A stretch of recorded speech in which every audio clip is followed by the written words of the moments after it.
bit about just your background, history. You can know the what, you can know the how, but the why is really the most important thing. And you'll see that theme woven into this entire podcast. Like, didn't deserve to be the kid that you would have bet on. I didn't earn that. Welcome to One Tough Day Podcast. I'm Steve Van Horn. I'll be your host on One Tough Day Podcast. Welcome, everybody, to the One Tough Day Podcast. We're learning as we go. We've already had some great guests. I hope you guys are enjoying the podcast as much as I am producing and bringing you this podcast. Today's guest is an HVAC legend, and I don't use that term lightly. Dan Antonelli with KickCharge Creative. He's been around the industry for longer than I have been, for sure. I think almost 25 years now, and he's synonymous with branding and quality. He's written multiple books now. Branded, not blanded. He sold over 40,000 copies, have been featured on different news media outlets, MSNBC, Fox News. He's been on the covers of magazines. He's, again, very well known within our industry. And I know he gets uncomfortable when I hype him up and talk that much about it, but he is so good at what he does. And he's also the gentleman who brought us the brand Simpson Salute, which was pivotal in our growth. Works with top brands such as A1 Garage Door, Eco Plumbers, and many other big national brands, actually international brands now. And so excited to have him on the show, not just because of the success he's had and some of the perspective he's going to bring us today as to the interactions he's had with some of the top leaders and business performers in the industry and really outside of our industry. But I love his One Tough Day story. I've got to spend some time with Dan at different events. We've spoken at some different events together and done some socializing afterwards and hit some golf balls into the mountain of the Any Hour Nets out at Top Golf in Orem, Utah. So I always enjoy our time together, and especially talking about cars with you because I know you're a diehard car enthusiast. But if somehow someone doesn't know you yet, Dan, can you give them a quick elevator pitch on who you are and the company KickCharge Creative that you founded many years ago and what that journey's been like? Yeah, thanks for the intro, Steve. So this is actually our 30th year. I started the company in 1995.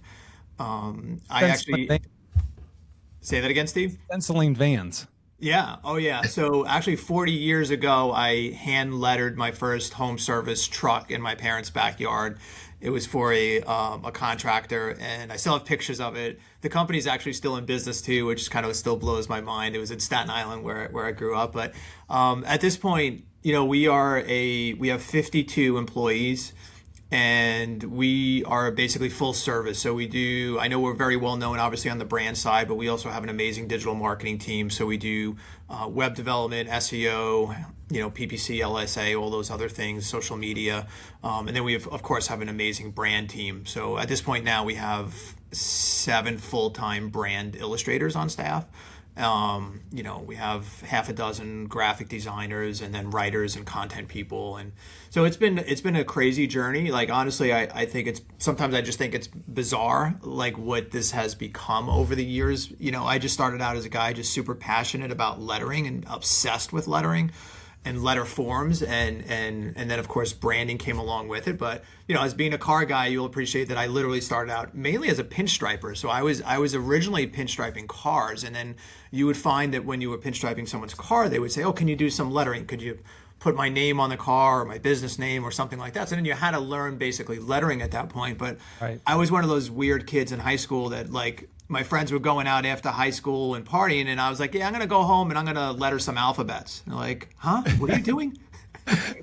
This is what I do for fun, guys. And I'm like, "Yeah, I had a trunk from a '69 Dodge Charger, believe it or not, and I would literally paint it over, and then I would do A through Z, and then paint it over and do it again, and like that's what that's the obsession level that I had with lettering. And I started finding businesses that wanted me to put their lettering on a truck, and I got a job in a sign shop and learned so much about how to do it correctly. Because prior to that, I would say I was probably not doing it as correctly as it should be done. But I worked under a great sign painter. Him and I are still good friends, and he taught me everything about effective lettering and visibility and contrast and all the things that are so important for any home service owner to integrate into their branding. So much of his influence, believe it or not, is still evident in the work that we produce today.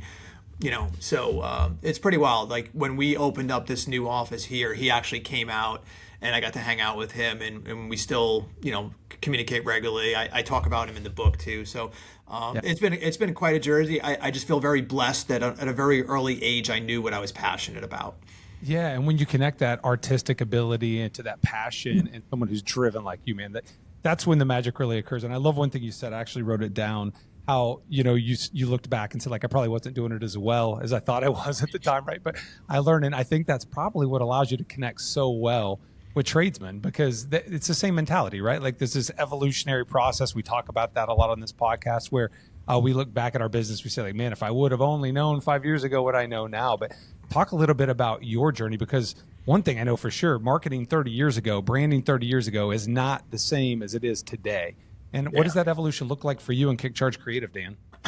I think, the one underlying theme, I mean, we have a couple of themes that I think are super critical to our success, but very early on, even working at that sign shop, there was a magazine called Signcraft Magazine, and that was the gold standard. Like, if you got featured in that magazine, you were a rock star. Like, it was the best of the best. And so when I worked for this sign painter, he used to say that everything that leaves this shop should be good enough to be featured in that magazine. I don't care if it's a no parking sign or if it's somebody's, service van.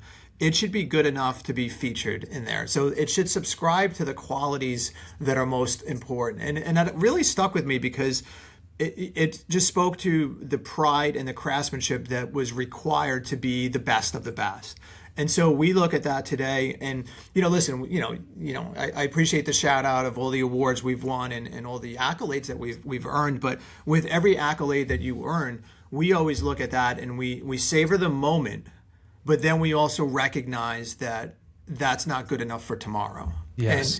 Amen. And that mindset, I think, has always driven me. And sometimes I get uncomfortable when people look at something that I've posted on Facebook and they're like, that's my favorite, or that's the best that you've done. Because on one hand, like, I'm flattered and thank you, like, I appreciate that. But on the other hand, I'm like, shit, we got to do better now. Like, how do I one up that? And that's a hard standard to try to apply on a daily basis.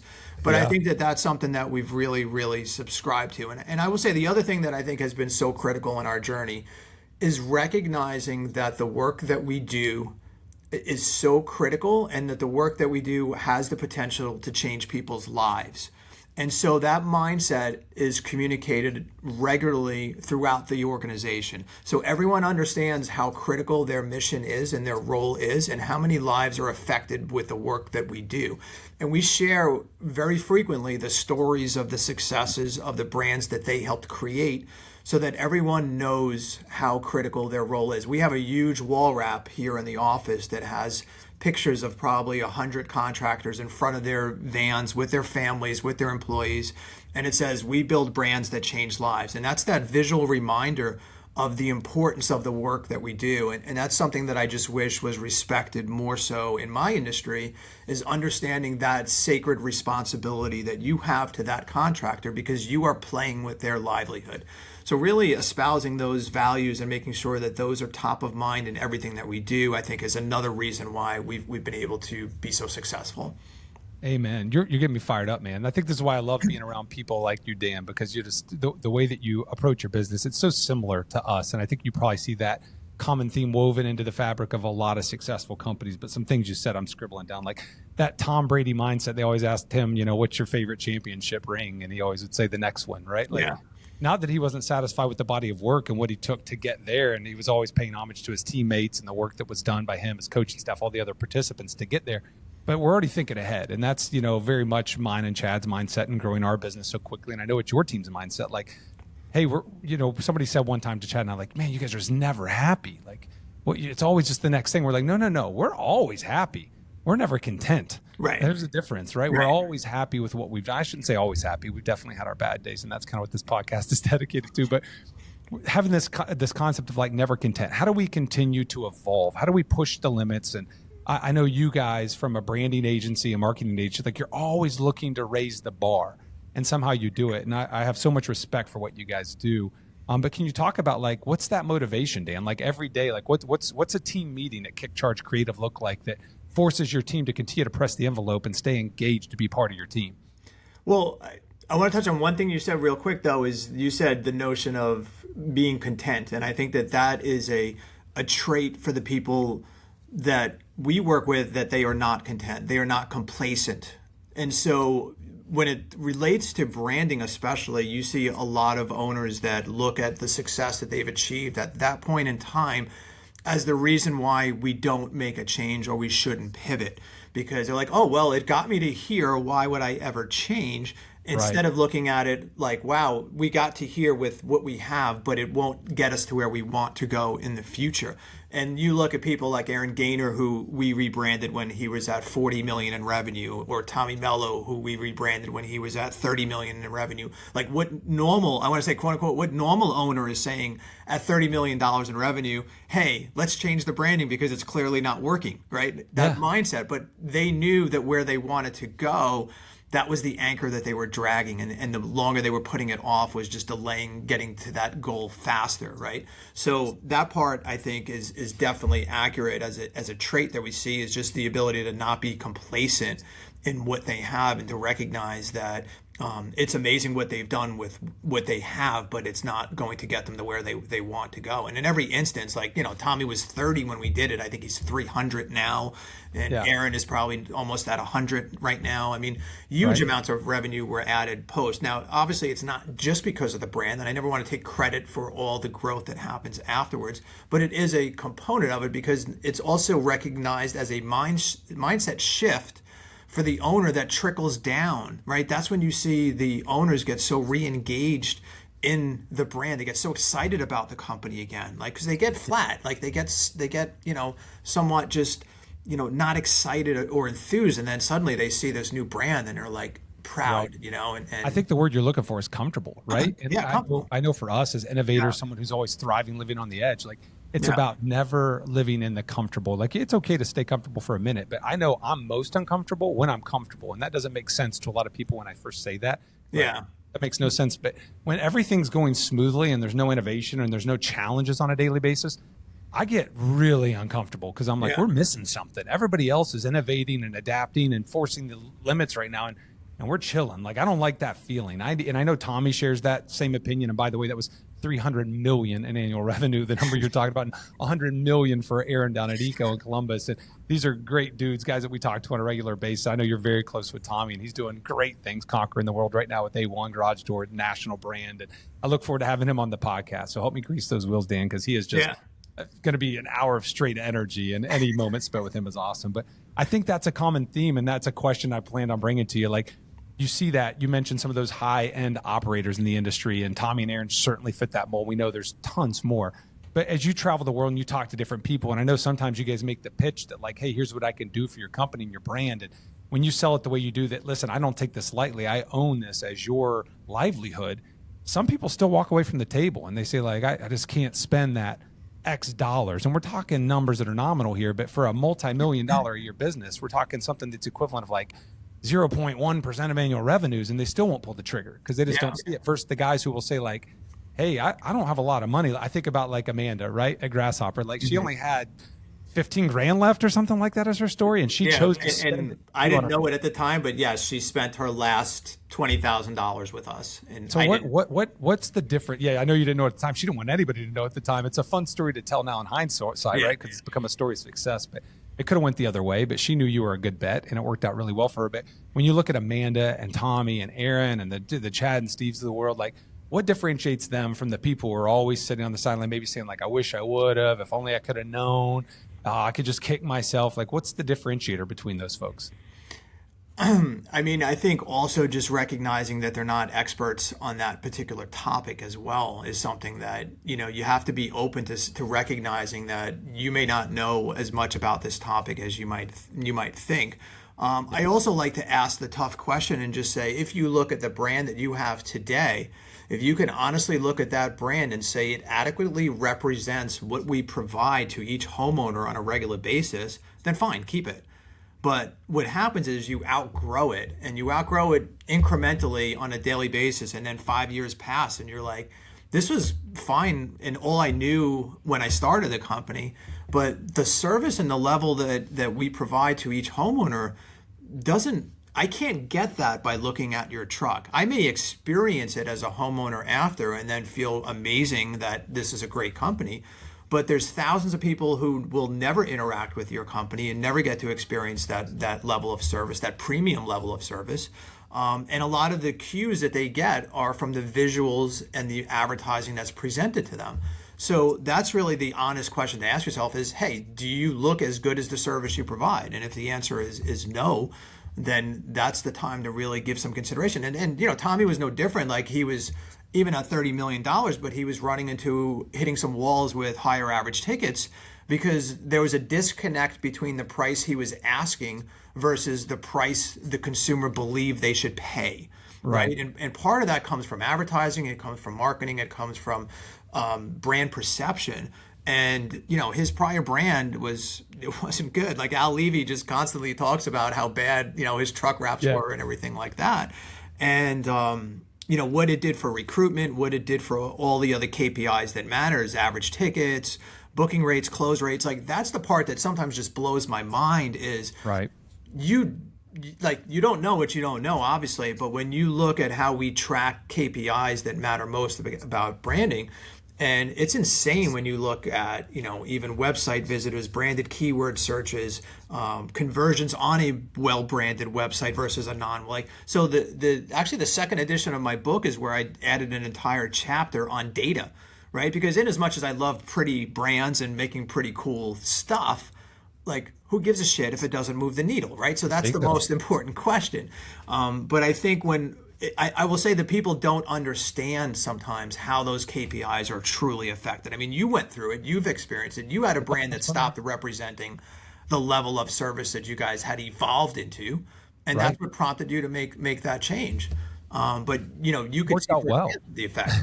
It worked out well, and you're right. I mean, we have the luxury in 2026 of making metrics-driven, very accurate, data-driven decisions, right? So to ignore those KPIs or to pretend they're not there so that you can talk yourself out of making an investment in a brand is just not a great way to do it. But to me, that's the difference, Dan. I think you would agree with the visionaries and the companies who are on the forefront of change versus the laggards maybe is typically the visionaries are willing to take that gamble, right? Like, hey, I see the vision. I think this could work. Dan, show me the data. I see all the proof sources, right?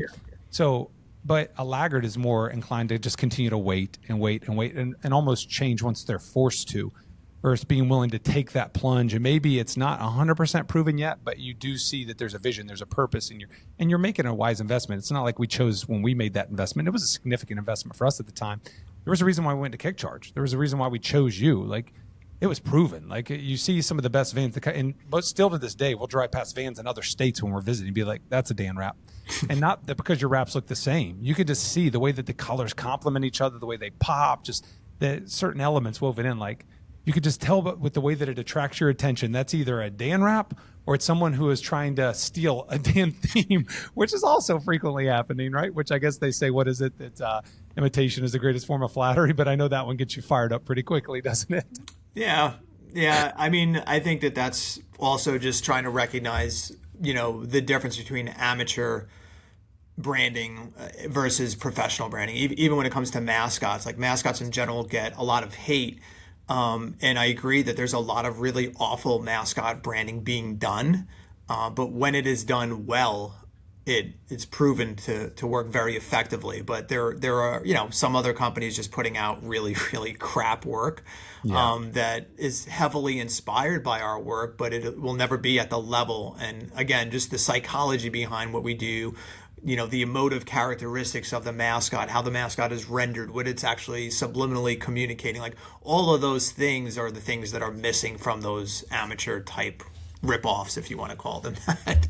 Amen. And for someone that hasn't gone through this process with you and your creative team, like, they might not realize that. So the amount of work you guys did in understanding our market, I mean, you guys looked into market demographics, the way we vote in elections in our market. Like, you guys did so much market study to present it with us. Like, when you came with the initial 5 brands, they were all based on all the data and, again, the KPIs that we thought would move the needle, which impressed me. I mean, right down to color scheme. Like, we think this will work well in your market.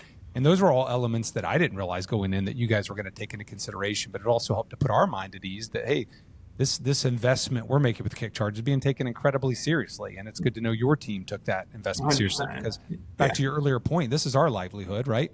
Yeah. And I felt like the entire process, your team understood that and didn't take that for granted, which even thinking about that too, like, imagine working with a company that does not respect that responsibility. And we've had to rebrand several of these companies that put their livelihood in the hands of someone like that. and got no results. Like literally we have the metrics proving that they literally got not one phone call off of their previous branding and truck route because it was very confusing and people couldn't even figure out what they did. And then they rebranded with us. I see those raps all the time. And it significantly impacted them. And you know, the challenge is that there's just a lot of people that are not, you know, trained on how to do this correctly.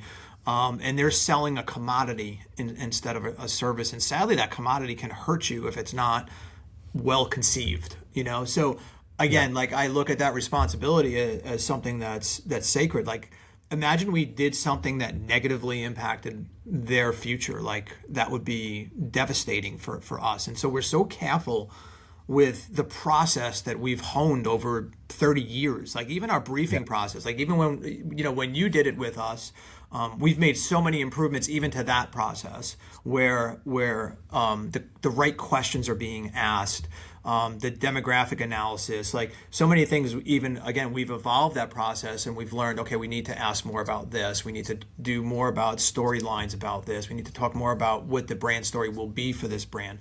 So you know, there's so much work that goes on behind the scenes. And although we do a lot of brands, you know, every single one gets that same care.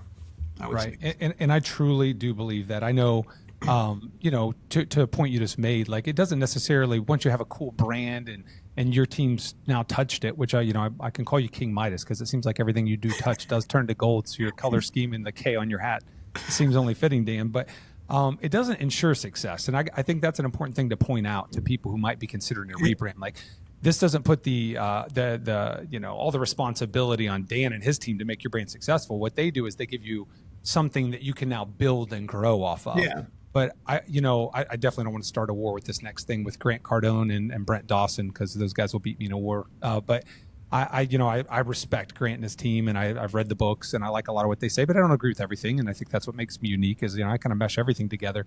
But I watched this one clip where, you know, they're sitting there interviewing each other, Brent and Grant, and I'm sure you've seen it before, and he's like, so what is a company to focus on? And Grant says, hey, you know, a lot of these companies, when they get ready for that next stage of growth, they want to spend a bunch of money on branding or going and getting a fancy logo, and that's stupid. That's not where you want to invest your money in home services. You want to go into this. And I hear it and I'm thinking like, that is so wrong. And it just shows you how unaware Grant is of our industry, right? Like he's a real estate guy. He was a real estate mogul. And I do think in real estate, having a fancy logo and a brand probably isn't as important when you're looking to manage a multi-unit, 2,000 unit property.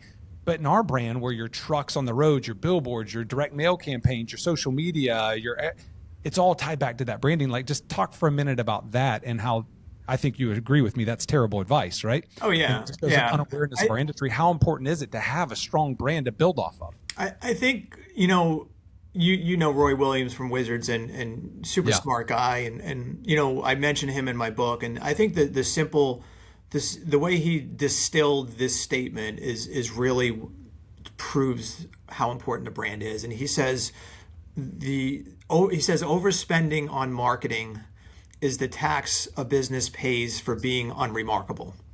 And I think that that's the reality.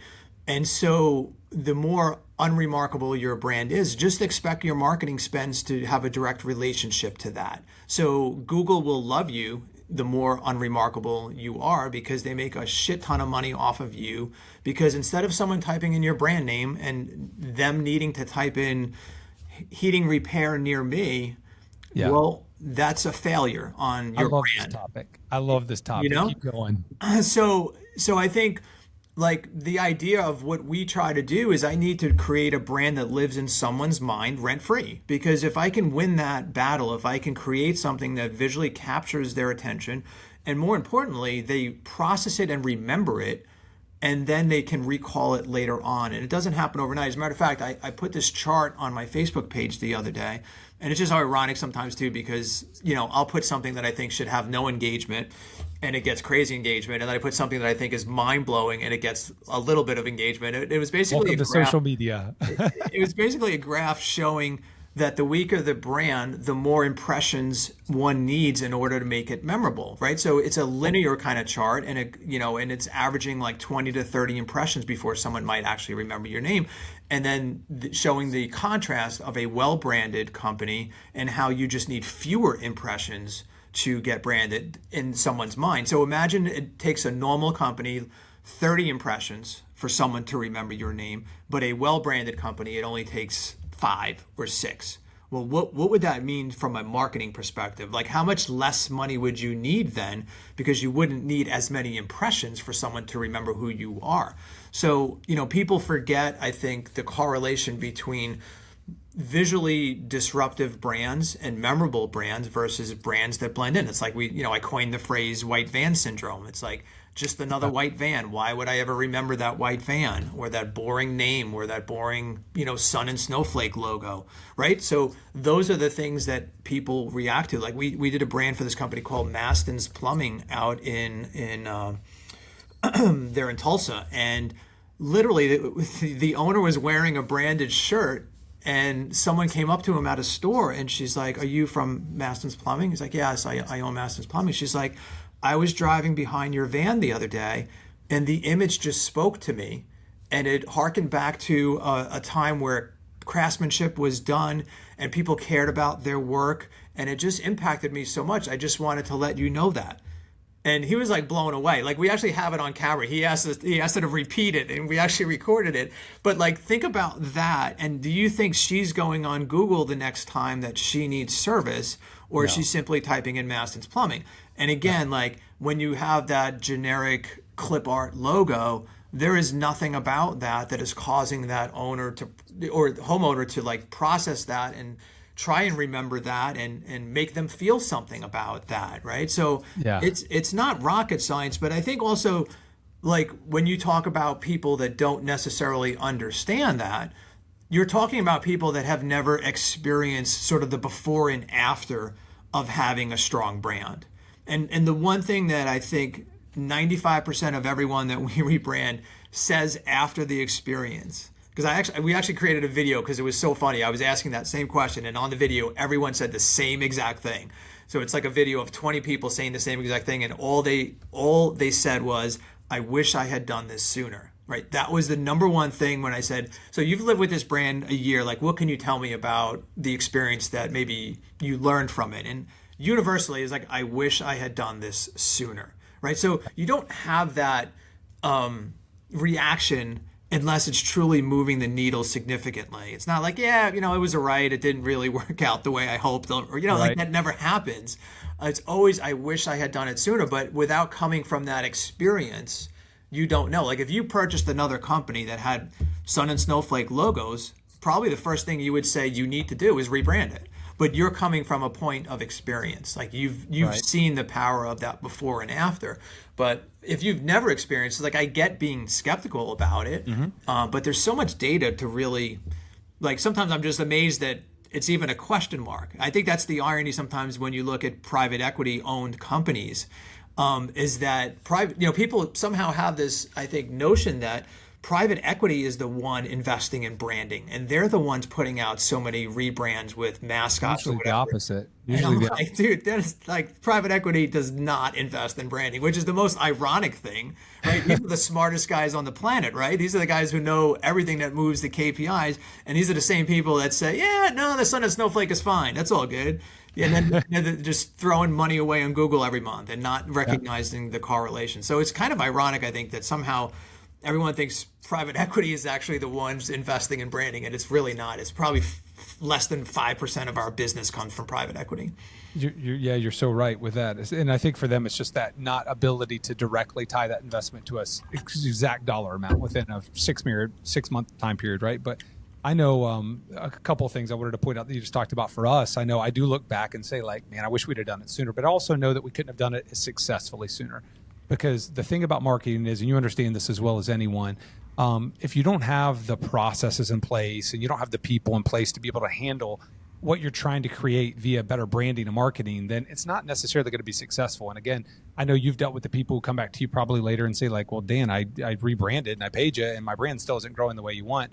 And if you dig into that, usually it's going to be a breakdown in process. And I'll give you an example of that. Like I'll talk to business owners and I'll say like, they'll ask me like, how'd you guys grow so fast? And of course it's LSAs and GMBs and geo-targeting, geofencing and all this stuff that I love and become passionate about. I go to everything I can to try to learn more about it. But the reality is like, if you're making the phone ring more, you're now paying more dollars to make the phone ring more. If your CSRs aren't efficient in booking those calls, that's it. Then you're just going to keep paying more to still have a 70% rejection rate, right? Like, and then once your techs are in the home, so let's say you can work on your CSRs and get them to booking in the high 80s, 90% booking rate, which is what you want. Yeah. Let's say you now get to technicians getting in the home, but they have no process, right? Right. They're not good at following a product. There's no consistency. They don't educate homeowners. They don't give them good options.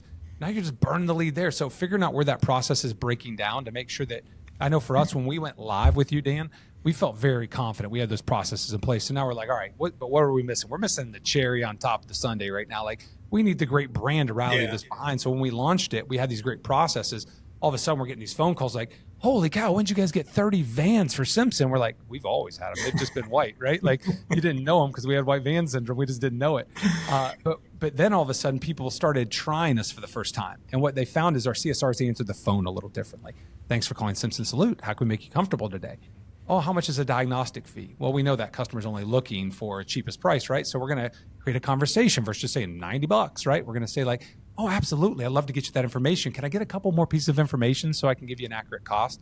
Now we're getting their name, their phone number. We're going to ask questions about the issues, how old the system is so we can put the right tech on the job, right? If they say like, all right, well, I'll call you back if I want to book. We're going to say like, well, hey, we'd love to show you the difference between Simpson Salute and XYZ company. Can I ask you why you're reluctant to book that 2 to 4 spot today? Well, $60 is what the other companies charge it. Oh, no problem. Well, I tell you what, so you can experience the Simpson Salute difference. I'll one time give you a courtesy match on that so that we can get in the home, show you how we differ from our competition. And now we set the bar higher. When the tech gets there, he's got to really communicate well. That's our chance to steal that customer from our competition. Right. So we have to perform. And it starts the second you pull in the driveway and they look outside and they see that van, right? And if you pull up in a van that's got rusty rockers and a sun and snowflake logo, to your point, okay, you've done everything well up to that point, but now that becomes the breaking point where you looked good, you sounded good, and then you pulled up in the leaky van with no wrap and it looks like crap. So what people have to realize is this all has to flow together. This isn't like, well, I'm going to do these 3 things really well and not the next 3 things yet. Like you have to have that process pretty built out. Don't you agree? Oh, yeah. I think you touched on so many great points there. Like for the digital marketing clients that we manage, we have about 50 home service companies that we manage their digital, and we love Searchlight. I don't know if you use Searchlight on your platform, but Searchlight aggregates all the data it pulls from House Call Pro or Service Titan, and it gives you the data about lead sources, acquisition cost, booking rates, close rates. And I think that I love looking at that reporting because that's when you can also identify the operational inefficiencies that are really killing their bottom line. So, you know, we have clients that are, the ROAS on ad spend is amazing, but their booking rate sucks and their close rate sucks. And then they have a million open estimates. And I'm like, well, why aren't we using Chirp to go after the open estimates? Like what's the process for that? And so you can dive deeper into the data, and the data doesn't lie, right? So I think when you know, like just like you said, like the CSRs are so critical. You're working so hard to get that phone to lead, and then we're losing them at the phone call. Like, fix that. Imagine if you improve that by 10%. How much revenue would that create down the road? So it's like, yeah, we want to pay our CSRs the least amount of money. I'm like, huh? Wait, why would you ever want to do that? Like, that's the most critical piece of the puzzle. They're constantly training to turn them over. And I mean, if you just think about it simply, we were talking to Brigham Dickinson, and we already recorded his episode. So by the time this one airs, it'll probably already be out. But you know, if you just look at a simple organization, let's say you're a $1 million a year company and you're spending, you know, they say industry average, you know, if you're a growing company, 8% marketing KPI, 5% for a company that's already pretty well established. So if you're spending $50,000 a year as $1 million company trying to market your business, and you say like, hey, we're only booking at 30% and we have to increase our numbers, right? So what's the honest thing we got to do? Like, we got to get to 2 million. We need to spend 150 grand, triple down on our marketing, go to a 8-9% KPI, and it leaves that 30% booking rate unaddressed. Like, what if you actually just focus on going from 30 to 60% booking rate? Oh my you don't God. have to spend $1 more on marketing, and you can get to 2 million next year. It's so often that you don't need more leads. You need to do a better job with the leads you're getting. And it's like, oh, my leads are crap. I'm like, I don't know that your leads are crap. I think there's a breakdown again in the process, the Let's see if you technicians. and I agree on this topic. So why do people say why do they say the leads are crap? Why do people feel so comfortable? They're not willing to spend like a diagnostic fee, or they want it to be so cheap. And I'm like, well, again, why do they think that? Right. What's the marketing saying about that? What's the perception of the brand? Do we look like a chuck in a truck, or do we look like a professional organization? Right. So sometimes that's a marketing challenge. And then sometimes it's just, really based on the perception the consumer has or has developed over time on what they think it should cost. And for me, I know organizationally, when someone says that to me, it gives me a lot of insight into the way they think organizationally, especially if they're a leader or an owner and they say, the leads are crap, Steve. We get junk leads. To me, that's a very victim mindset. That's a lack of control. That's a lack of ownership within your business to say, like, well, there's nothing we could do. The leads are bad. Like, bullshit. I've always said, like, all leads are not created equal. Right. And no lead is a bad lead. No lead is a bad lead, but all leads are not created equal. But would you rather have a lead or no lead, right? So the leads aren't crap, but your process might be. Like if you're unwilling to address those other things, then the reason why we can feel comfortable saying it's a bad lead, it means I don't have to take ownership of it. I have no accountability in the process. I'm just a victim of circumstance. And I'll tell you, like, I'm sure you've seen this with the Tommies and the Aarons. Like, are they okay with that? Are they okay being victims and saying, like, nothing I could do, the leads are crap? Yeah.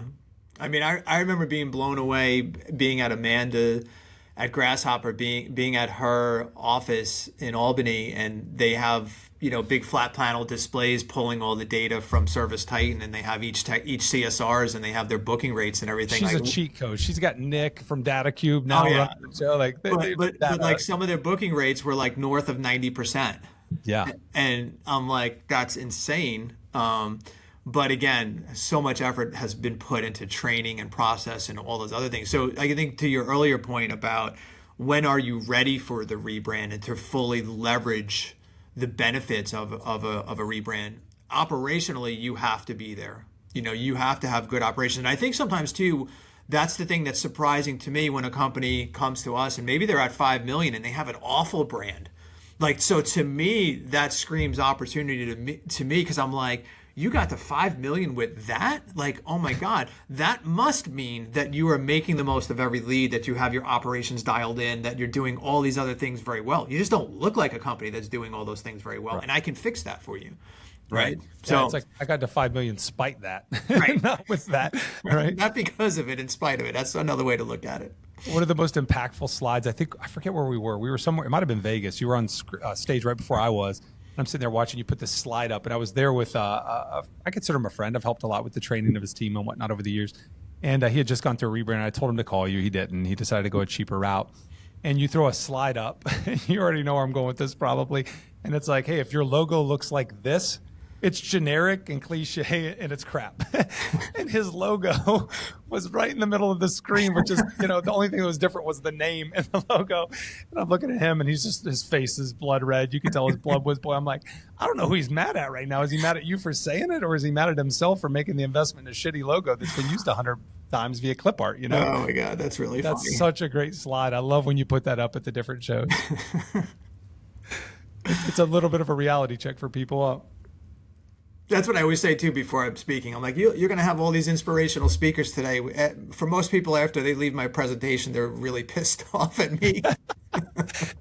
Yeah, I'm not. I love it. I think it's fantastic. Well, I want to pivot here, and I got to work my way up to the big question that we brought you on here to ask. And I already know what your answer is going to be, and I'm excited for people to learn that story. But I want to ask first, your team. Your team is so great, and I know me. I have zero artistic ability. I'm definitely treading on visionary, but more of an executor. And when I see people who are good at something I'm not at, I have so much respect and so much envy for them. And your team, from artistic abilities, creative abilities, it's like when I see someone like playing acoustic guitar and singing well, I'm like, God, that is so good. I wish I could do that, but I can't. Of all the things I'm good at, that is not me. But you guys are so darn good. How do you build that team, Dan? And how do you manage a team like that on a day-to-day basis to make sure that you keep that energy and that passion? I will say early on, like I knew what my particular strengths were from an artistic perspective. People are surprised to learn that I can't draw. Like I am not an illustrator. I am really good with like technical drawing. Like I could draw a house. I could draw things like that are based on math or more mathematical. Like that's why I love typography, because typography is a lot of math, believe it or not, right? The way letters are structured and formed and visually. So I learned very early on that I needed an illustrator to bring my ideas to life because I couldn't do it myself. So that illustrator, believe it or not, still works with me. He's been with me, I think, 18 years now. And he's one of the best in the world at what he does. And I knew very early on that that's what he was.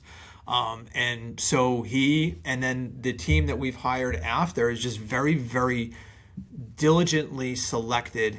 And we'll put an ad out. And I always tell this story, like, when we look to hire an illustrator to join our team, these guys are maybe 1 in 200 applicants, honestly.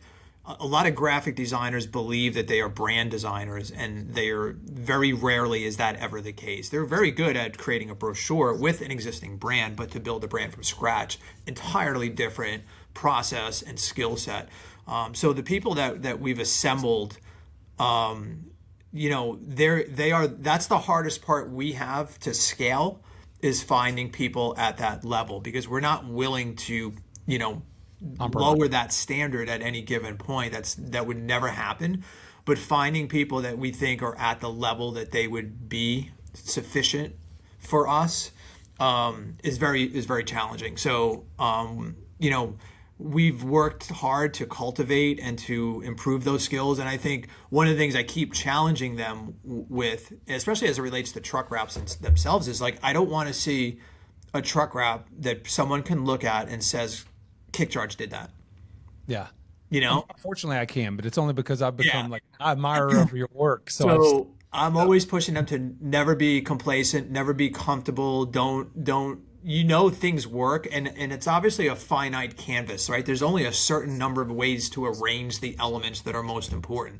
But visually, we can do things that are different. We don't always have to do color blocking, for example. Like your truck uses color blocking. We don't always have to do that. We could have a solid color if we wanted, or we could do something different, right? So we're always really looking for them to just keep innovating and keeping things fresh. Don't fall back on what feels comfortable. As soon as you fall back on something that feels comfortable, then we're regressing. We're not improving. We're not expanding. We're regressing in what feels safe and comfortable. So we challenge ourselves on that mindset to never be comfortable and get comfortable with design. Always look, hey, how can we do this totally different, or make something that feels very different and fresh? Yeah, amen. I love a couple things you said there. I want to just reinforce quickly. So, and I knew you were going to go this way because you're so darn successful, and I know the type of person you are because I've got to spend some time with you. But you took it back to your team, and I love that about you and the culture you've created at KickCharge. And one thing that really stands out to me, and you've already mentioned this a couple times, so I want to tie this back in. You recognize that you couldn't do what this publisher could do. And as a business owner, as an innovator, sometimes that's difficult to do. And you mentioned it earlier, how that sometimes holds people back. And Tommy had to outsource to, I think it was Al Levy, his ending. Like, sometimes business owners get caught up thinking they always are the best solution. And Chad talked a lot about this on episode 1. And one thing I'll give my business partner, Chad, a ton of credit for is always being humble enough to know the things he's not good at. Oh, 100%. Being willing to go find the talent that can do that. And you just hit on that same concept. You built your team out, pressing innovation, challenging your team. Not that Dan Antonelli has to stand in the front of the room and always say, this is what I know and this is what's correct and this is the way we've always done it and the way you'll do it. You've got core values, some foundation that you say, this is our guiding light. This is who we are as KickCharge Creative. And now you guys are talented.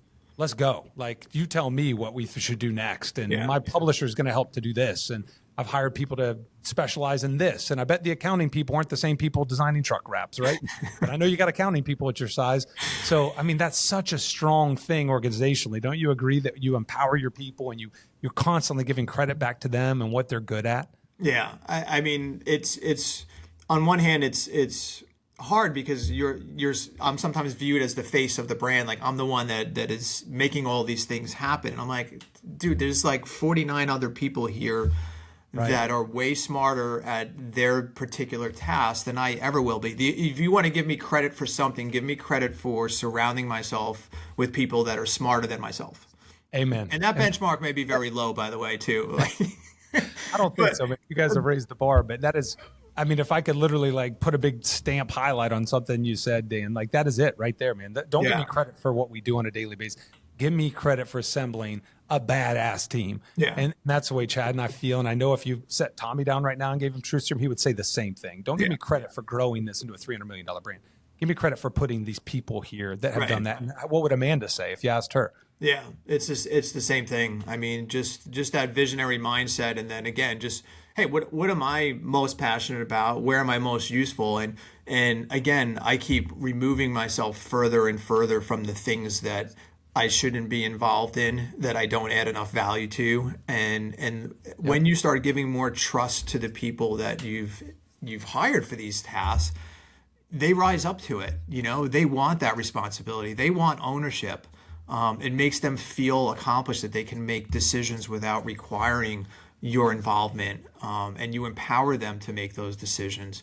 I think, you know, when you speak about visionary, like I can say that that's where I am best at. Like that's where I see the vision of, hey, I think we should do this, this, and this. I see where we're going. Like, let's focus on this. But I will not be the one ever trying to mandate how we accomplish what that vision looks like. I would suck at it. Like I am so not process driven in my thought process.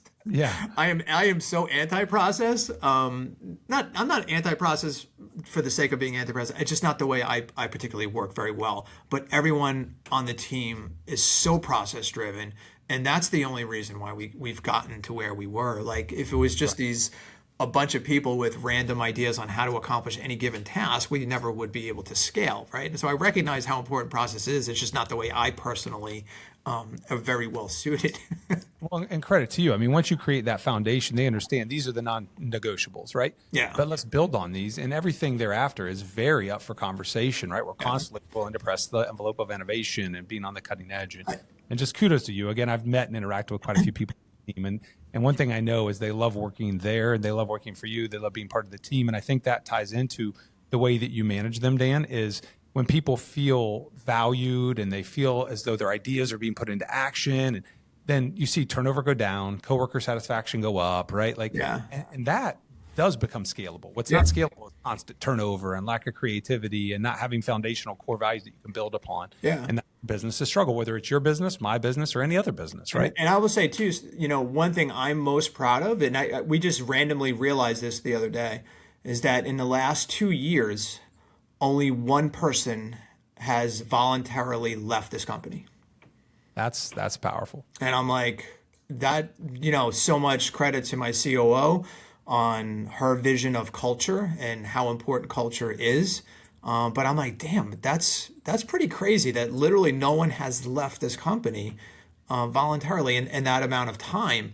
And, you know, just blessed with, you know, having the right players, you know, having all these 8 players that are super passionate about what we're doing and the responsibility. You know, it's funny too, because a lot of people came from big agencies where they were doing work for brands that they felt made no impact on, whether it was impact on society, impact on the owner's life, like doing work for Pepsi. If you sell more Pepsi, whose life have you really changed at that point? So a lot of the account people truly love the fact that they're working with an owner and, you know, their you know, significant other, and the effects of our work will directly impact their business, and they take a tremendous amount of satisfaction in being a part of that journey and that story. You know, so good. Everything you're saying, so good. I'm so glad you were able to join me today. I think people are really going to benefit from this. So, you know, knowing that you eventually got to put a bow on this thing, I got to ask you the tough question, right? So I know it hasn't always been, you know, just blue skies and smooth sailing for you.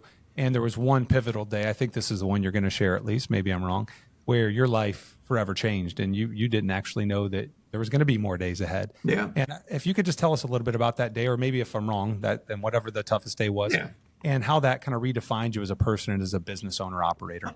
Well, you know, what happened was I got diagnosed with, I had blockages in my widowmaker artery that a second opinion actually discovered. The first doctor had declared me healthy after I was experiencing some chest pains, and they couldn't find anything wrong with me. And I've been a competitive cyclist for probably 25 years at that point. And so it was scary to learn that I needed to have open heart surgery. and not knowing what the outcome of that event might be. And also just recognizing that I almost was misdiagnosed, and the second doctor is like, I mean, essentially you should be dead now. Like, they sent me home on bed rest and told me not to move. Like, imagine just getting that, like, hey, just go home, don't get off the couch for the next week. They had to And if do you some move, things. you might die. Yeah, to get the surgery ready and everything. And so you're like, holy shit, like I shouldn't even be here right now, because this guy, and again, I was getting ready to train for the next season. So I would have been pushing my heart to very extreme lengths. So like when you train for bicycle racing, it's very hard. Like it's hard on the body, etc. And so, they wheel me into that OR, and I can tell you that is one of the most humbling and scary experiences you will ever go through. It is a room with a lot of people. There was probably 20 people in the room, a lot of lights shining down, and you're strapped to the table, and they're about to stop your heart and give you some new plumbing. and at the time when you come out of that, you just feel, I went into it feeling very vulnerable, feeling like I didn't have a plan B. Like if I check out here, what happens to KickCharge? Like, my wife's not involved in this business. What would happen to it? Who would run it? Like, so I went into it feeling very exposed, very, very vulnerable. And then when I came out of the surgery, I thought I was a tough guy, and I'm like, oh yeah, I'll be back working in like a week.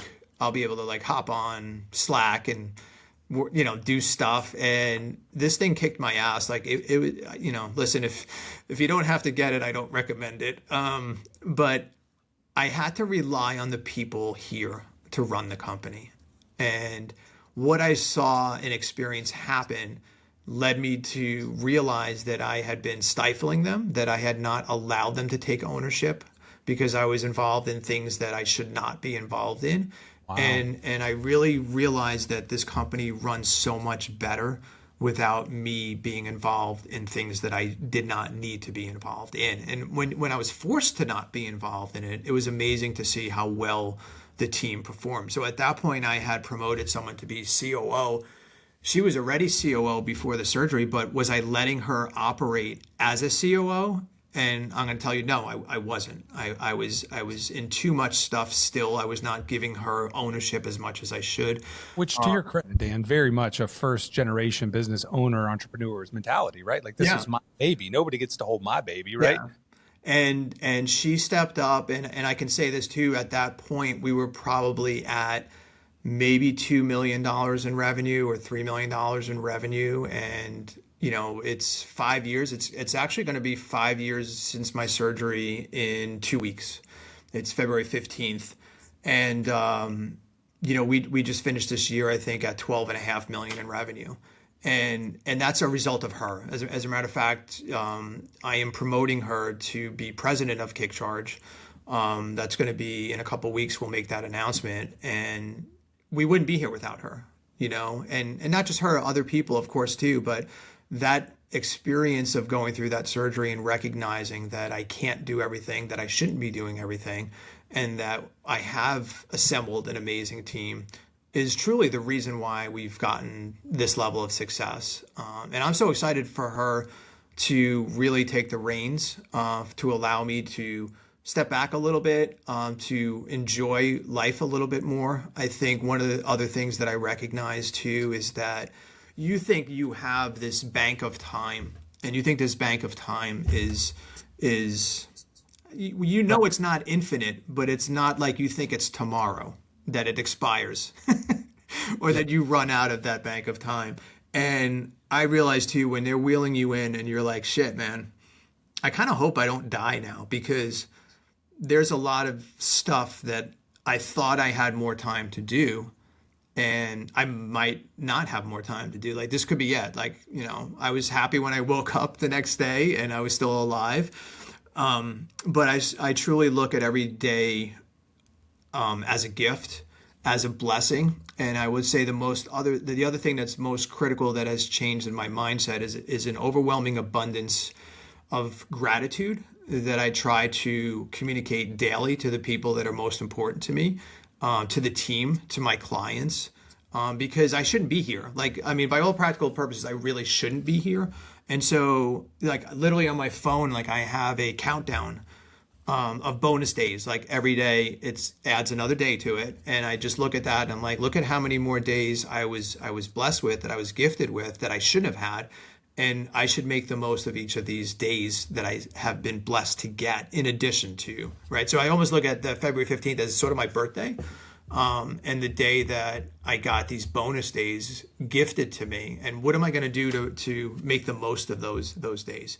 So, give you a quick example, like, literally I came home from the hospital and I'm watching all these beachfront renovation shows with my wife, and I said, well, why haven't we gotten a beachfront home? Like, we grew up on the shore, like, we love the beach, and we're like, well, we always thought we had more time, and we're like, hello, like, we almost just didn't have any more time. So within 3 months of the surgery, we bought a piece of land in Delaware, and we built our dream house on the shore of Delaware. And like, we go there and I walk into that place and I'm just so, that feeling of gratitude. I'm like, this is what we work so hard for, and just to live in that moment and to really, you know, respect that blessing that was granted to me. And so, you know, I always say it's the best thing that ever happened to me. And of course, the not dying part was super cool.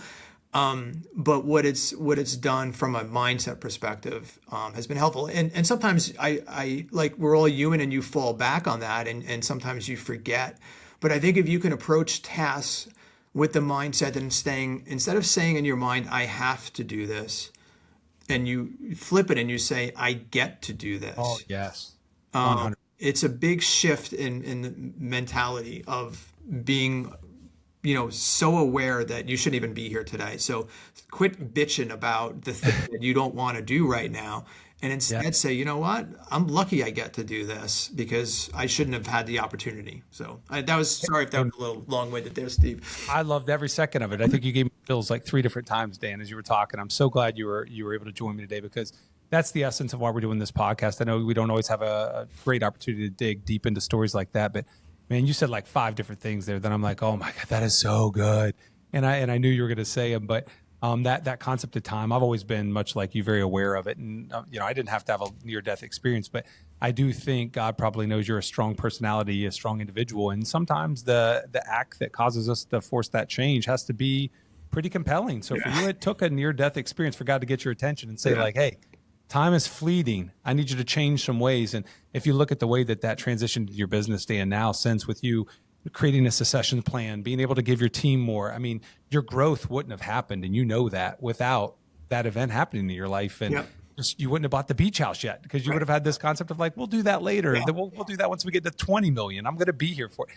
But we all have an hourglass, and we have no idea how many grains of sand are left in that top part. So we got to live every day to its fullest. Not carelessly, not exactly.